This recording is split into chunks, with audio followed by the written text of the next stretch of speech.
Dustin Baker, VikesNow, the Wednesday, May 18th edition. This one is particularly exciting, I guess, in a geek fandom Vikings way, because this is the first one where I'll cover stuff about men with feet on the ground. This is the Vikings Minicamp.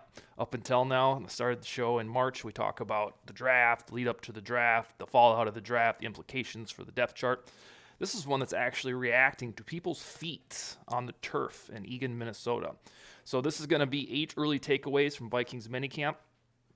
They're not otherworldly. When I was putting together some of the things I want to talk about, I was like, is this too in the weeds? You know, do people care about the first day of minicamp? And I ultimately decided, yes, this is the forum for that.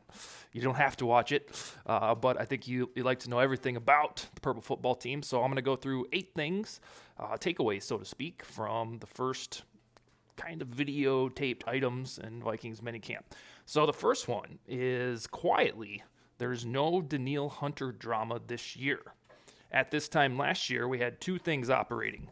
Is he going to be healthy, returning from the neck injury, which is one of the nastiest to have in sports? You know, a neck. Was he going to be ready then? Or are they going to be forthright about it? You know, how they were quiet and nasty about slow rolling the injury in late summer 2020. Were they going to be honest? And is he healthy? That was the big one. And then his contract stuff didn't get resolved until mid-June last year. And the Vikings were balancing this very delicate spot of, do you pay a guy who's coming back from a neck injury top 5 edge rusher money, or do you let it play out to see how healthy it is? In a vacuum, you would let it play out, see how healthy he is, but then you have the player aspect. Like, my God, he wants to be taken care of. It's not his fault he got injured. So those 2 things were simultaneously in the background last May. I wrote all about them on VikingsTerritory.com. And they're not there this year because, A, he was there at minicamp, all smiles, talking about his new homie Zadarius, and the big roster bonus that he got in March probably placated his fears or his resentments about that notorious team-friendly deal that Rick Spielman put him on in 2018 before he became a household name, so to speak. So, no Danielle Hunter drama. He is there, performing, talking on the microphone. That's the first big takeaway. The second one, not as important as Danielle being back, is there's bada bing, there's BC Johnson. And he came to prominence in a tiny way in the 2019 season. He was a 7th round special by Rick Spielman, and you know how much Rick loved those, the TikToker dancer guy, Rick. And in 2019, he was decent. I think he had 300-something yards and 3 touchdowns, which was the holy grail for a WR3 employed by this team at that time. Now we have KJ Osborne, so BC Johnson is back, probably not to compete for a WR3, but he is there. And there's kind of a crowded house between Justin Jefferson, Adam Thielen, KJ Osborne, Amir Smith-Marset, Dan Chisena for special teams, Jalen Naylor, the rookie, and boom, BC Johnson. So where does he fit? We know he's not crazy dynamic, but he was also a young man in 2019 and 2020 who was developing. And in theory, in a Rams-ish offense, Kevin O'Connell, you know, he could snag 300 or 400 yards if he got the target. So BC's back for the final year of his rookie contract.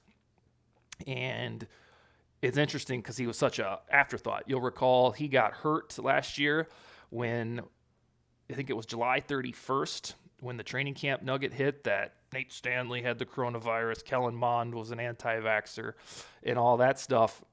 Quietly on that day, BC Johnson was lost for the year, and that kind of gave birth to the emergence of KJ Osborne. But the second takeaway is BC's back, and you got to figure out where the hell he fits on this depth chart. Next is the mentality or the notion that these rookies that you're all high on, none of them can do no wrong. They're all going to be fabulous and start at some point, which won't happen. They all have to earn their keep, earn their jobs. Now, the previous regime, the Zimmer gang, was notorious for slow-rolling rookies into starting jobs. It took Justin Jefferson 3 weeks to get off and cooking, even though he caused a pick 6 in his first game. I get really pissed off, the coaching staff. But this, you see Lewis Cine, Andrew Booth not at all because he's coming back from sports hernia. Ed Ingram, these guys aren't on the field with the first stringers because they're rookies. And so the mentality continues that they have to prove it and earn it, which isn't unheard of. This is kind of how teams do it. But when you're looking for sticker shock, it's like, oh, let's see Lewis C next to Harrison Smith, who also wasn't there because I think he's having a birth of a child, or his wife's having birth of a child, of course. But Scene wasn't there, and Ingram wasn't on the offensive line. So you think, well, what's this?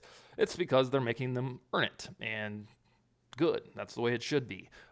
That's number 3. Number 4 was a little goofy. Eric Kendricks wasn't there. I don't know if he was having a kid, too. I think that was Harrison Smith thing, but what? Where's Eric Kendricks? That's the thing that I looked around. I tried to figure out from Twitter, from some of my sources or whatnot, what the deal is. I don't have anything. He just wasn't there, or wasn't practicing, I should say. And we have that bad taste in our mouth from the summer of 2020 when Hunter had a tweak and then turned out to be an antithesis of a tweak, a neck injury. But yeah, just something to monitor. Number 4, Kendricks wasn't on the field, and we have no good reason, at least I don't, as to why he wasn't there. So monitor that. Number 5 isn't very important, but for aesthetics, there was a big-ass TV with all 22 film where they can watch, admire, critique their practice sessions, and that was a carryover from Kevin O'Connell on the Rams. And I'm talking like a giant, like Titantron that you'd see from wrestling was right on the Vikings practice field. And if you go to training camp, which I do with my family every year, maybe we'll see you there, you'll probably see the big-ass TV. And that's kind of innovative, cool, the new wave, something that the offensive coach wants to see his sexy offense on the Titantron, I guess I'll call it from now on. That's number 5, electronics influx into Egan. Number 6 is Brian Asamoah. I saw some of the footage. At linebacker, of course, that's where he plays. But the guy looks like a safety. He doesn't look like a hulking linebacker, at least the ones I grew up with. So I think we're going to have to get used to this new wave of linebackers in general and on these Vikings, that they don't necessarily have to be dudes with gigantic pads and 240 pounds or whatever it is for a linebacker. These guys are lean, fast, and hopefully still hit hard. There was some tweet, or perhaps it was an article, that said you couldn't really distinguish body types between Brian Asamoah and Lewis Cine, who is a safety. It's almost as if safeties and linebackers, the way that they're put together, are becoming interchangeable, probably a response to the offense-first nature of the league as it ever evolves.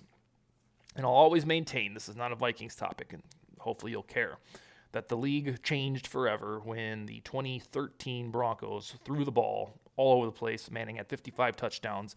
It was as if that was given a green light to offensive coordinators who were blossoming, who were existing, who were in high school, that you can get away with this because they damn near won a Super Bowl just throwing the football and then having running backs be complimentary. So that was a segue, but that's my theory. It was like the 3-point evolution in the basketball that the Warriors brought. Like, are we allowed to shoot 30 a game? Like, yeah, why not? It's kind of how I felt about what the 2013 Broncos did to the passing game of football, and it just so happened that you play fantasy football and you love it because there's more touchdowns, more scoring, quarterbacks are protected, you can't hit as hard. It's the offensivization of the sport. Number 6, jumped the gun there. Brian Asamoah looks like a safety on the field. I don't know if he'll put on weight, probably, over the next few years. Right now, he's lean, mean, and freakish. Number 7, and this one is particularly exciting if you are a Kellen Mond guy. He legitimately split QB2 snaps with your pal, Sean Mannion. And when the team re-signed Mannion, about a month and a half ago, it was like, what do they see in him? He looks like Paul Bunyan when he lumbers around the field. And on top of that, he isn't good. Why do teams keep buying into him? Why do multiple coaches want him around? Well, it's probably because he's a pretty smart dude that knows his shit, and he's good to have in the locker room. But when Minnesota re-signed him, the buzz was, that must mean Kellen Mond sucks. Or, anytime that, if the Vikings were going to draft Malik Willis, when we had that sleepover of round 1 into round 2 where Willis was going to go somewhere early in round 2. Well, the Vikings do it. Well, if they do, they don't like Kellen Mond. All that talk. Well, the brakes were pumped on that a little bit because Mond is actually taking QB2 snaps, which is what should happen for a guy drafted in the third round, unless he sucks. And we got the vibe from the infamous Zimmer press conference winding down the season last year that there was a good chance that he sucked because the coaching staff didn't want a damn thing to do with him. However, you go to May 17th, and bada bing, Mond is there competing for QB2, which he should reasonably elbow box out Sean Mannion because Mannion isn't good. Mannion is a QB3 who should probably just be a QB coach based on the verbiage that comes out about his contribution to the Vikings. So Mond is taking QB2 snaps, sharing them with your pal Sean. And finally, I should have ended on a more climactic note, but this one is that Wyatt Davis actually looks in shape. The knock on him last year is that perhaps a little overweight, wasn't in shape, flat out wasn't good, kind of had Monditis. Like, do we know if he's good? We don't know. But now, if he indeed is in shape and looks the part, it's an even more crowded house for the Vikings at right guard, which is a fabulous problem to have because the Vikings haven't solved the damn spot since the 2017 season. So a in-shape Wyatt Davis who emulates his 2019 self at Ohio State, you want an embarrassment of riches in the offensive line because we've had the antithesis for almost a decade.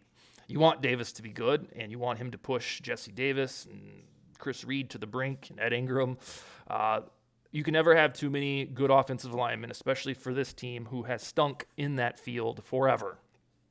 So you should be encouraged that Wyatt Davis was there on tape, looked in shape, because it helps solve the grand mystery about the unicorn that has been Wyatt Davis. The Zimmer regime wouldn't play him, and then here they are signing all these guards this offseason, drafting a controversial one, a second-round draft stock. That must mean Wyatt Davis is horrid. We don't know. We'll find out. It's a long shot for him probably to make the team because they have so many faces. But yeah, that's the 8 things. And then this isn't a 9th thing, but just a tidbit that it appears Oli Udoh, who I've mentioned as part of the right guard battle, I don't think he's going to be a part of that. It looks like he's just going to be Rashad Hill, which is the backup tackle, whether it's Darisaw or Brian O'Neill. Udoh, for better or worse, probably won't be in the mix to win the right guard spot. It looks like he's just going to be a turnstile tackle, which is a good spot for him. So, no Hunter melodrama. BC Johnson is back. Rookies have to go earn their keep. Where's Eric Kendricks? Somebody figure it out. There's a giant-ass TV now in Egan. Brian Asamoah looks like a defensive back, not a linebacker. Kellen Mond's actually taking QB2 snaps, which should be music to your ears. And then Wyatt Davis looks like he's in shape. Those are the 8 that I have. Let's see. I don't know if we'll have more driblets that come out for tomorrow. I don't know if it's good for viewership just to break down every single day of minicamp. We shall see. We'll see how many folks tune in, how many of you contribute to the commentaries below. But I shall be back Thursday for more purple and yellow stuff. Skol, baby.